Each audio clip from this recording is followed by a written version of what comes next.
Florida, with its white sand beaches and vast coastline, it is a paradise for many. Florida is a playground for millionaires with its luxury real estate markets and yacht clubs.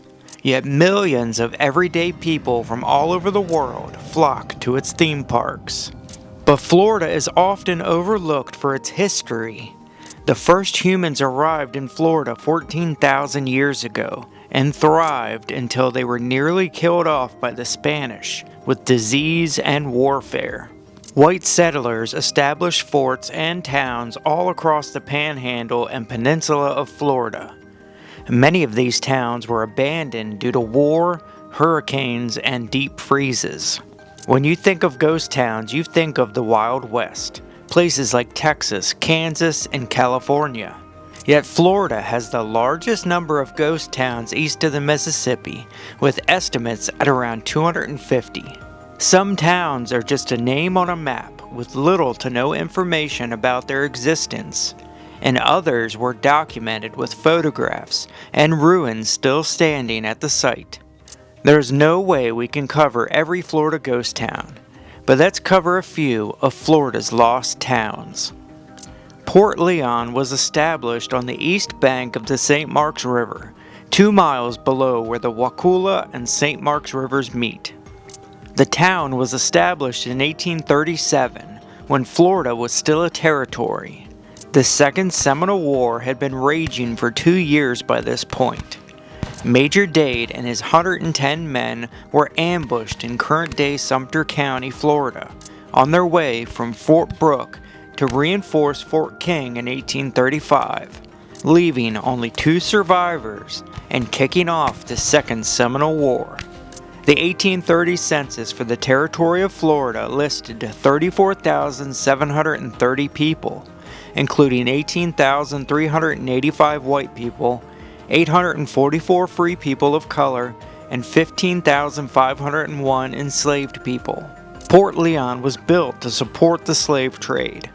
Most importantly, the cotton harvested in the Tallahassee Hills or Red Hills region of Florida and Georgia, a major cotton supplier in the Cotton Belt of the South.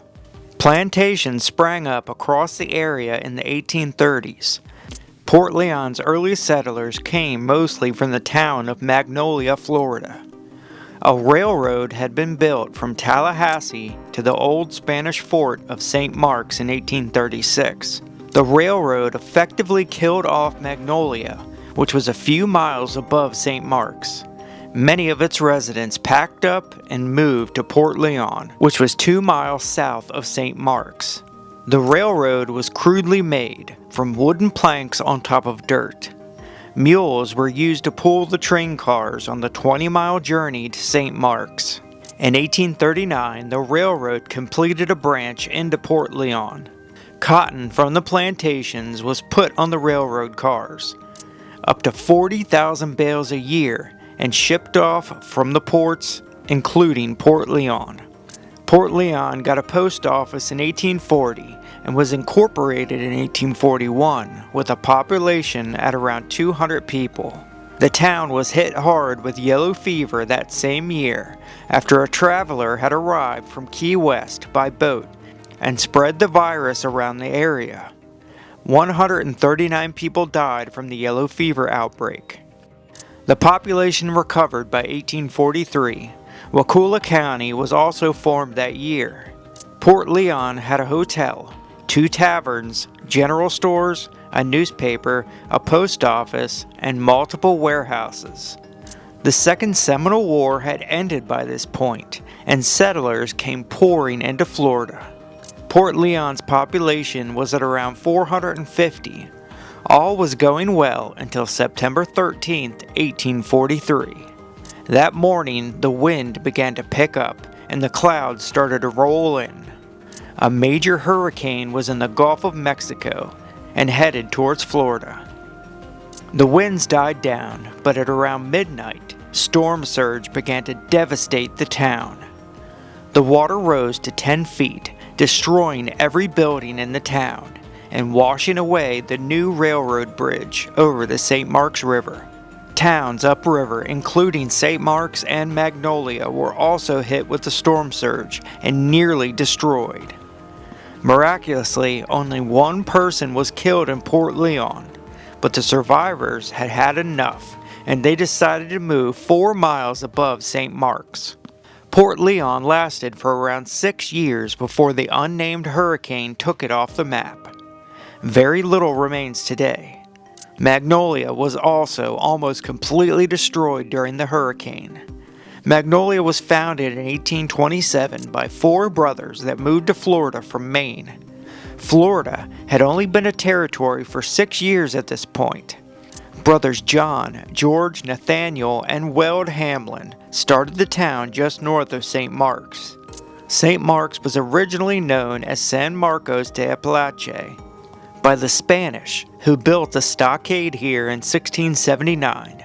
Settlers built up around the stockade in 1733. In 1753, a hurricane wiped out the wooden buildings, so a stone fort was built starting in 1753. The Ladd family also settled Magnolia. They married into the Hamlin family. The brothers had family up north who owned textile mills. They would build the port town and send the cotton up north. The town grew quick, getting a hotel, warehouses, and stores for the residents. In 1829, a U.S. Customs House was built at Magnolia. The port also received incoming goods that were spread out to the surrounding areas, with items like sugar, shot and powder, wine, and Scotch snuff. A crudely built dirt road was set up from Tallahassee into Magnolia. The town even received its own bank, the Bank of Magnolia, with its own currency, from 1832 to 1838. When the railroad finally came to the area in 1835, it passed by Magnolia and went to St. Mark's. So Magnolia relied on wagon trains to transport the cotton from the plantations to its port. The town was nearly wiped out in 1837 when the previous town we spoke about, Port Leon, was established. Many residents packed up and moved the few miles downriver. The Customs House was also moved to St. Mark's. The town consisted of just 34 blocks, and little is known about its population. The hurricane on September 13, 1843, devastated the town, and the surviving residents moved away. All that remains today is the town cemetery. Magnolia is classified as an extinct city. Another ghost town of Florida is Kerr City. The area was originally a cotton plantation during the Civil War, and the Cotton Belt expanding into Central Florida. Kerr City was established in 1884 and platted with 26 blocks. The second town in Marion County, the surrounding area also grew into a sea of orange groves and other citrus trees. The town had a stagecoach stop from the St. Johns River to Ocala. The town had a hotel, sawmill, general store, pharmacy, school, church, and a post office. Jonas Terry built the Lake Kerr House in 1885, a 3-story pine hotel, which burnt down in 1907. The fire was reportedly started from arson. The post office was established in 1884, and the name was changed to Lake Kerr in 1888. The town was hit hard by the Great Freeze of 1894 to 95. On December 29, 1894, the first cold front blanketed Florida in below freezing temperatures. 11 degrees in Tallahassee, and even 18 degrees in Orlando. Snow fell as far south as Tampa. If it was just this one freeze, the farming community would have likely survived, because the mature trees did survive the Arctic blast. January was also unseasonably warm, and the unharmed trees quickly began sprouting. But on February 7th, another cold front, even worse than the first, rolled in. The citrus trees were killed off. The fruit that had survived the first cold front froze solid, and the trees began freezing and cracking. The ground was littered, and frozen, worthless fruit. The citrus industry in Florida, which usually sold 6 million boxes a year, produced 100,000 that year. The number stayed low for years. It wasn't until 1901 when that number reached 1 million boxes.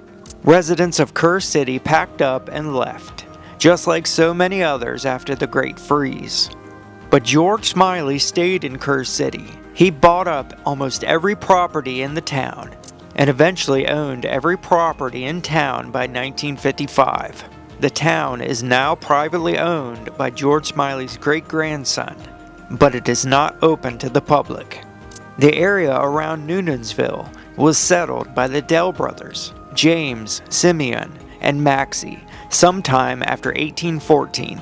Newnansville Cemetery had its first burial in 1820, when infant Robert Piles was laid to rest here. Newnansville and Micanopy are the two oldest American settlements in Florida. The Bellamy Road was completed in 1826, the first federal highway in Florida. The road connected St. Augustine to Pensacola.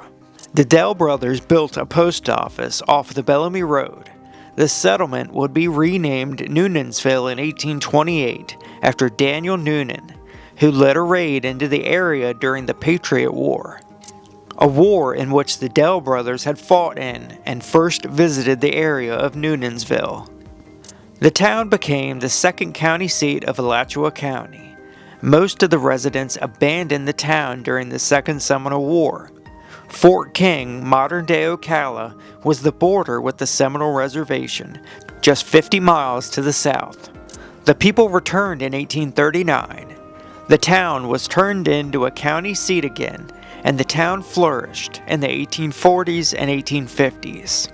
It was a central hub for nearby cotton plantations. The area mostly grew cotton and corn. It was shipped off from Newnansville. In 1853, the Florida legislature chartered a railroad to be built from Ferdinandia to Cedar Key, but the railroad passed by Newnansville. Its residents voted to move the county seat along the new railroad route a few miles away. The town would become Gainesville in 1854. Newnansville declined, and the courthouse was sold in 1857 and turned into a Masonic temple. The town was hit again with the Civil War. Young men from the area went to fight for the Confederacy. 2 more railroads will be built and passed by Newnansville in the 1880s. A new town, Alachua, was established 1.5 miles away at the new railroad. A series of freezes killed off the citrus trees in the area. The town was gone by the turn of the century. All that remains today is the town's 2 cemeteries. Florida is filled with ghost towns, and the story is usually the same. The Great Freeze killed off the citrus trees, forcing its residents to move back north or to larger cities. Or the railroad passed by a community, effectively slowly killing off the community, and hurricanes destroying towns along the coast and rivers. Even today, towns are disappearing. Communities are being bought out by developers, wiping historic communities off the map. Florida has a rich history, and historic homes and historical sites are being paved over for new communities all across Florida. We cannot forget our past and the history that got us where we are today. I want to thank you all for watching, folks. I hope you enjoyed, and we will see you on the next. Peace.